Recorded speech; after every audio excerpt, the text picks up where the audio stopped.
د اسلامي امارت یو تازه اقدام د افغانانو زړونه وګټل او په غور او بلخ کې ګڼې رغنیزې پروژې هم پیل شوې دي.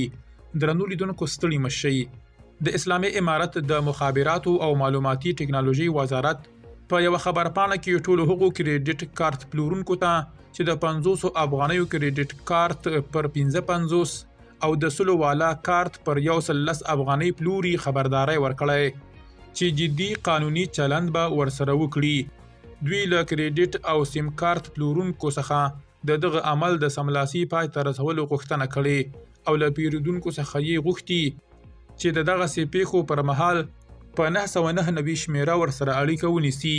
په دې وروستیو کې په کابل او ځینو ولایتونو کې داسې راپورونه خپاره شول چې په هټیو کې د مخابراتي شبکو کاغذي کریډټ کارتونه له خپل قیمت څخه 15 یا 10 افغانۍ ګران پلورل کیږي.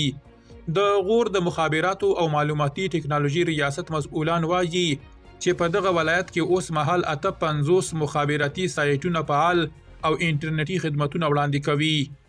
د غور د مخابراتو او معلوماتي ټکنالوژي مشر رسنیو ته ویلي چې په راتلونکي کال کې به د غور په لرو پرتو سیمو کې د مخابراتو او معلوماتي ټکنالوژي وزارت پر همغږۍ د 15 نوو سایټونو د فعالېدو چارې پیل شي. د بلخ ځایي چارواکو خبر ورکړی چې دغه ولایت په مولانا جلال الدین محمد بلخي نړیوال هوایي ډګر کې د څبان د 3 میلیونه افغانیو په لګښت د مسافرو او ګاډو لپاره د معیاري تمځایو د جوړولو چارې پیل شوې دي. د ځایي چارواکو پر خبره دغه پروژه د ترانسپورت او هوایي چلند وزارت له لوري پلي کیږي. درنو لیدونکو له ملتیا مو مننه.